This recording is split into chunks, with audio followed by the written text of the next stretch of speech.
Saudara-saudariku yang terkasih, hari ini Sabtu 5 April 2025. Saya Romo Siga dari Paroki Santo Yusuf, Surabaya.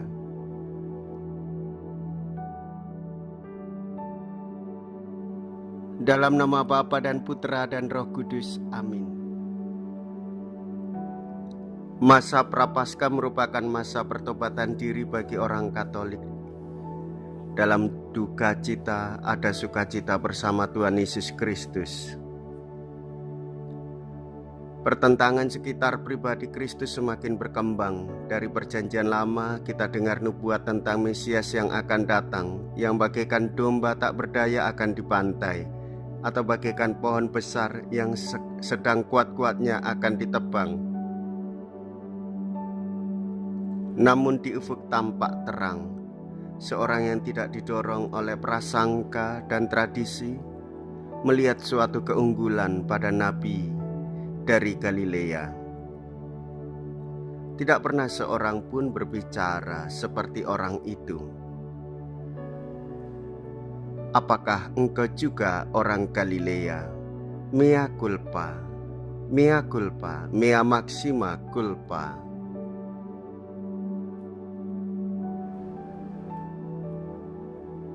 Marilah kita berdoa. Allah Bapa yang Maha Murah Hati, bimbinglah kiranya hati kami, sebab kami sadar bahwa tanpa Engkau kami tak dapat hidup baik. Dengan pengantaraan Yesus Kristus Putramu Tuhan kami, yang hidup dan berkuasa bersama dengan Dikau dalam persatuan Roh Kudus, Allah sepanjang segala masa. Amin. Tuhan bersamamu dan bersama rohmu.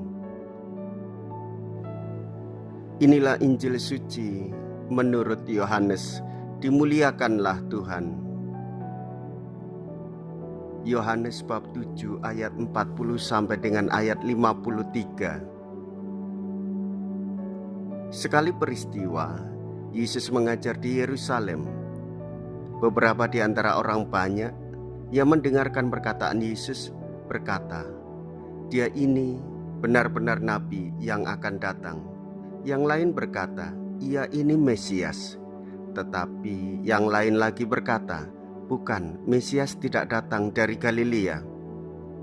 Karena kitab suci mengatakan bahwa Mesias berasal dari keturunan Daud dan dari kampung Betlehem, tempat Daud dahulu tinggal.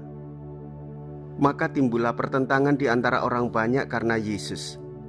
Beberapa orang di antara mereka mau menangkap Dia, tetapi tidak ada seorang pun yang berani menyentuhnya. Maka ketika penjaga-penjaga yang ditugaskan imam-imam kepala dan orang-orang Farisi pergi kepada imam-imam kepala, orang-orang Farisi berkata kepada mereka, "Mengapa kamu tidak membawanya?" Jawab penjaga-penjaga itu, "Belum pernah seorang manusia berkata seperti orang itu." Jawab orang Farisi itu kepada mereka, "Adakah kamu juga disesatkan? Adakah seorang di antara pemimpin-pemimpin yang percaya kepadanya, atau seorang di antara orang-orang Farisi? Orang banyak itu tidak mengenal hukum Taurat, terkutuklah mereka." Nikodemus, seorang dari mereka yang dahulu telah datang kepada Yesus, berkata kepada mereka, "Apakah hukum Taurat kita menghukum seseorang sebelum ia didengar dan sebelum orang mengetahui apa yang telah dibuatnya?" Jawab mereka, "Apakah engkau juga orang Galilea? Selidikilah kitab suci dan engkau akan tahu bahwa tidak ada nabi yang datang dari Galilea." Lalu mereka pulang masing-masing ke rumahnya.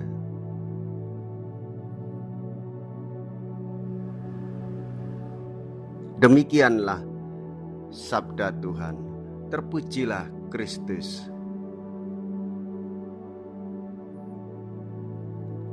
Saudara-saudariku yang terkasih, Yesus mencurahkan cinta kasih-Nya kepada semua orang. Orang beriman yang percaya kepada Yesus akan mendapatkan kesegaran. Yesuslah sumber air kehidupan. Orang beriman menerima Yesus, orang beriman merasakan sentuhan cinta kasih Kristus. Hati orang-orang yang beriman akan selalu terbuka kepada Tuhan Yesus, maka hatinya menengadah sehingga dari dalam hatinya mengalir air kehidupan. Ia hidup dan merasakan damai Tuhan.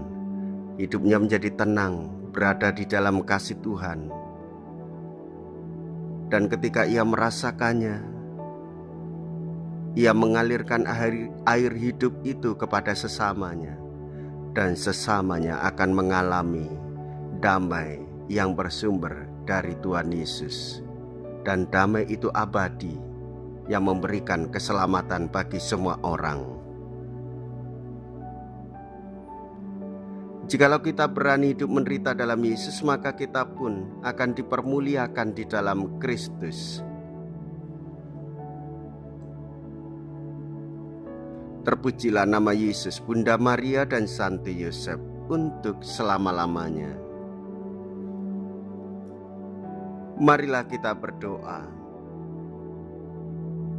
Allah Bapa yang Maha Kudus, semoga perjamuan suci ini memurnikan kami sehingga berkat kekuatannya kami hidup jujur dan saleh dengan pengantaraan Kristus Tuhan kami.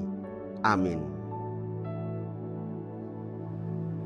Tuhan beserta kita sekarang dan selama-lamanya.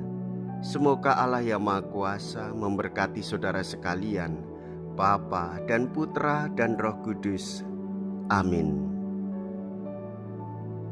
Saudara-saudariku yang terkasih, pergilah, ibadah sabda sudah selesai. Syukur kepada Allah.